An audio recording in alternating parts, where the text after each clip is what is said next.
Hello guys, welcome back to my new blog. আশা করি আপনারা ভালো আছেন, আমিও খুব ভালো আছি। তো আজকে ম্যাঙ্গো আইসক্রিম বানাবো। তো ফ্রিজ থেকে দুটো আম বের করে নিচ্ছি। তো সঙ্গে থাকুন, দেখতে থাকুন ম্যাঙ্গো আইসক্রিমটা কী করে বানাই। এই দুটো আম নিয়ে নিয়েছি, ফ্রিজ থেকে বের করে নিলাম। তো এখন এই যে দুধটা শুকানো হচ্ছে। হ্যাঁ, দুধটা একটু গাঢ় করে শুকানো হয়ে গেলে তারপরে এই ম্যাঙ্গো আছে, এই দুটো ম্যাঙ্গো আম দিয়ে আইসক্রিম বানানো হবে। ততক্ষণ সঙ্গে থাকুন এবং দুধটা একটু ঘন করে জাল দিতে হবে। এই আমগুলো হিমসাগর গাছের আম, মানে আমাদের গাছে এই আমটা পেকেছিল। হ্যাঁ, হিমসাগর। তো হিমসাগর যে বাজার থেকে দুটো চারটা কিনে এনেছিল, দুটো দিয়ে বানাবে আইসক্রিম। আর এটা পেকে গেছে হালকা হালকা। এটা কাল পরশু মধ্যে ভালোভাবে বাঁধবে। এটা গাছের আম, পেকেছিল যেন আজকে বিকেলে পেরে নিয়েছি।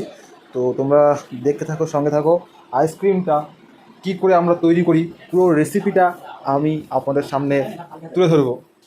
দুধটা টকবক টকবক করে ফুটতেছে। হ্যাঁ, এই যে দুধ টকবক টকবক ফুটতেছে। এখন দুধ পাউডার দিয়ে দেবো, আরও গাঢ় করার জন্য দুধ পাউডারটা দিয়ে দিচ্ছি। আর গ্যাসটা অফ করে দিয়েছি।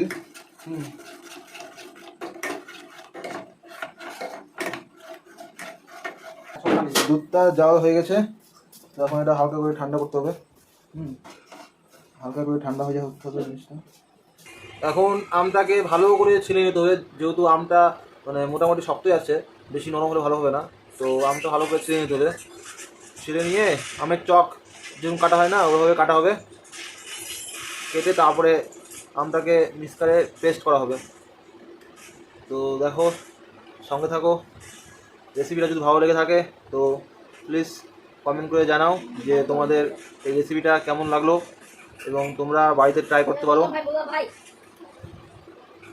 আর যদি নতুন হয়ে থাকো তো প্লিজ ফলো করে দিও। এটা গাঢ় দুধ দিয়ে শুধু আইসক্রিম। হ্যাঁ, এটা আলাদা রকম আইসক্রিম, গাঢ় দুধ দিয়ে শুধু। এটা আইসক্রিম বানাচ্ছি না, দই না। হ্যাঁ, এটা গাঢ় দুধ দিয়ে আইসক্রিম। এটা শুধু দুধ দিয়ে আইসক্রিম, দুধটা গাঢ়। এবং ম্যাঙ্গো আইসক্রিমটা আমরা হচ্ছে ওটা জিনিসটা এখন শুরু হয়নি। দুধ আর পাকা আম, এই যে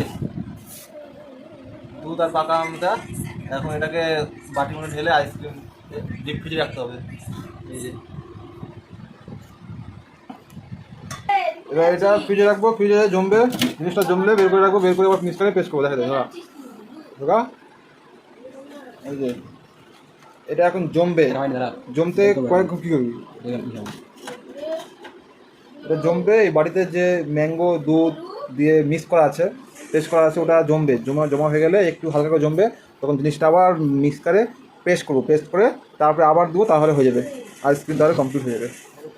ওর মধ্যে ঢালবো, ও বাটির মধ্যে দিবি। হ্যাঁ, হয়ে যাবে। এই যে আইসক্রিমটা জমতে টাইম লাগবে একটু। আর ফ্রিজে আপাতত কিছু নেই। এই যে দুটো স্প্রাইটের বোতল আছে। হ্যাঁ, এখানে আছে এই মিষ্টি বানিয়েছিলাম কালকে, আর দই আছে। এখানে আইসক্রিম এবং নিচে ম্যাঙ্গো, আর এর নিচে আছে সবজি। এটা আমাদের ডিপে রাখা হয়ে গেল, ডিপ ফ্রিজে রাখ পারো, ডিপ ফ্রিজে ঢোকা।